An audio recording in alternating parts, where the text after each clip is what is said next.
ఫట్టా, నేను మీ హేమమాలిని. మరి ఈ రోజు హిట్టా ఫట్టాలో మదగజ రాజా సినిమా ఎలా ఉందో ఇప్పుడు తెలుసుకుందాం.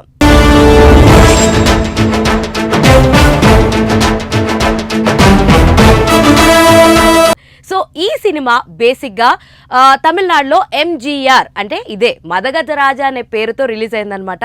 అయితే ఈ సినిమాకి ఒక విశేషం ఉంది. ఆఫ్టర్ 12 years తర్వాత, అంటే సినిమా షూటింగ్ అంతా కంప్లీట్ అయిపోయి అంతా పూర్తి చేసుకున్నాక కూడా 12 years తర్వాత ఈ సినిమా రిలీజ్ అవ్వడం జరిగింది. అది ఇప్పుడు దీని సెన్సార్ సర్టిఫికేట్ కూడా 2016లోనే ఇష్యూ చేశారు. బట్ మరి ఏ సిచ్యువేషన్స్ వల్ల సినిమా ఆగిపోయిందో, అప్పుడు ఎందుకు రిలీజ్ అవ్వలేదో మనకు తెలియదు. కానీ బట్ ఇప్పుడు ఓవరాల్గా మొత్తం వర్క్స్ అంతా కంప్లీట్ చేసుకుని 2025న ఈరోజు రిలీజ్ అవ్వడం జరిగింది మదగజ రాజా. మరి ఈ సినిమాలో కాస్టింగ్ ఎవరంటే విశాల్ గారు, వరలక్ష్మి శరత్ కుమార్ గారు, అంజలి గారు అండ్ చాలా మంది మనకి పాత యాక్టర్స్ ఉన్నారు. సంతానం గారు ఉన్నారు, సత్యకృష్ణ గారు ఉన్నారు, మనోబాల గారు ఉన్నారు అండ్ ఇలా చెప్పుకుంటూ పోతే చాలా మంది స్టార్స్ మనం చూస్తూ ఉంటాం అనమాట. మిస్ అయి బావిలో పడ్డాడు అనుకున్నాను, వీడిద్దరు మిస్సులతో పైకి వచ్చాడు. మరి ఈ సినిమాని మన అందరి ముందుకు తీసుకొచ్చింది, డైరెక్ట్ చేసింది సుందర్ సి గారు. ఈయన కూడా చాలా ఫేమస్. సో చాలా సినిమాలు ఈయన మనం తెలుగులో కూడా డబ్ చేయడం లాంటివి మనం చూస్తూ ఉన్నాం అనమాట. అయితే 12 సంవత్సరాల తర్వాత వచ్చిన ఈ సినిమా సో ఏం బాగుందిరా సినిమానో అంటే అసలు ఫుల్ అండ్ ఫుల్ కామెడీ. ముఖ్యంగా సంతానం గారి కామెడీ ఉంటుందండి సినిమాలో.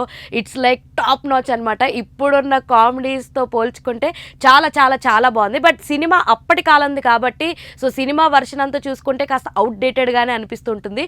సింపుల్గా చెప్పాలి అంటే ఇందులో కూడా సంక్రాంతికి వస్తున్నాం సినిమాకి అండ్ ఈ సినిమాకి కూడా సిమిలారిటీస్ ఉన్నాయి. 2 పాయింట్స్. ఒకటి ఏంటంటే సంక్రాంతికి వస్తుంలో కూడా గురువు గురించి ఒక ఏదైతే మెసేజ్ ఇచ్చారో, అలాగే ఈ సినిమా కూడా స్టార్టింగే ఒక టీచర్ సెంటిమెంట్ తోటి, ఒక టీచర్ దీంతో స్టార్ట్ అవుతుంది అనమాట. చూడడానికి సుమారుగా ఉన్న మనసులో సూపర్ రా అదేగా. చచ్చా నీ పెళ్ళాం గురించి చెప్పలేదురా, మీ అత్త యమస్. అండ్ ఇంకొకటి ఏంటంటే సంక్రాంతికి వస్తున్నాంలో డెడ్ బాడీతో కామెడీ చేశారు. అలాగే ఈ సినిమాలో కూడా డెడ్ బాడీ తోటి కామెడీ ఉంటుంది. హిలేరియస్ ఉంటుంది అసలు. సెకండ్ హాఫ్లో ఆ డెడ్ బాడీతో వచ్చే కామెడీ మీకు చాలా చాలా చాలా బాగుంటుంది. అండ్ ఇందులో సోను సూద్ గారు కూడా యాక్ట్ చేయడం జరిగింది. సో విలన్ క్యారెక్టర్లో అనమాట. అయితే సినిమా మొత్తంలో మీరు ఇప్పటిదాకా మర్చిపోయిన కామెడీని అంతా కూడా చాలా చాలా చాలా చాలా బ్యూటిఫుల్గా అయితే సినిమాలో మీరు చూస్తూ ఉంటారనమాట. సో అప్పటి పాటలు అండ్ ఈ సినిమాకి మ్యూజిక్ పరంగా చూసుకుంటే విజయ్ ఆంటోనీ గారు మ్యూజిక్ ఇచ్చారనమాట. 15 ఏళ్లుగా ఆరలేదా? షుగర్ అయి ఉంటుంది, డాక్టర్ చూపించుకోరా. పాటలు సోసోగా ఉన్నప్పటికీ కూడా ఏదో అప్పటి హవాలో అప్పటి ట్రెండ్లో అయితే సినిమా వెళ్ళిపోతూ ఉంటుంది. ఓవరాల్గా మంచిగా ఫ్యామిలీతో మళ్ళీ ఎంటర్టైన్ అవ్వాలి, హిలేరియస్గా నవ్వుకోవాలి అని అనుకుంటే మాత్రం go and watch in your nearest theatres Madagaja Raja cinema. నిజంగానే కామెడీ పరంగా అయితే చాలా చాలా కడుపు చెక్కలేలా నవ్వుకుంటాం అనమాట. సో విశాల్ని అప్పుడు, అలాగే వరలక్ష్మి గారిని ఇప్పుడు ఆవిడ చాలా క్యారెక్టర్ రోల్స్ చేస్తున్నారు కదా. సో అప్పట్లో గ్లామరస్ రోల్లో కనిపించారనమాట. వరలక్ష్మి గారు కానీ, అంజలి గారు కానీ అండ్ విశాల్ గారి 6 pack తోటి ఫైట్స్ కానీ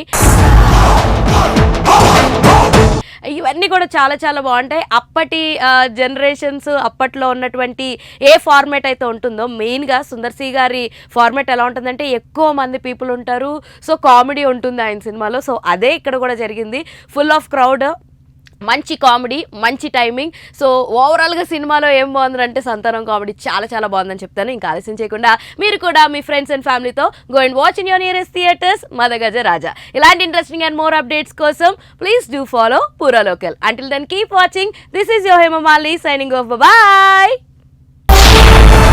కానీ ఒక విషయం నువ్వు చాలా లక్కీరా.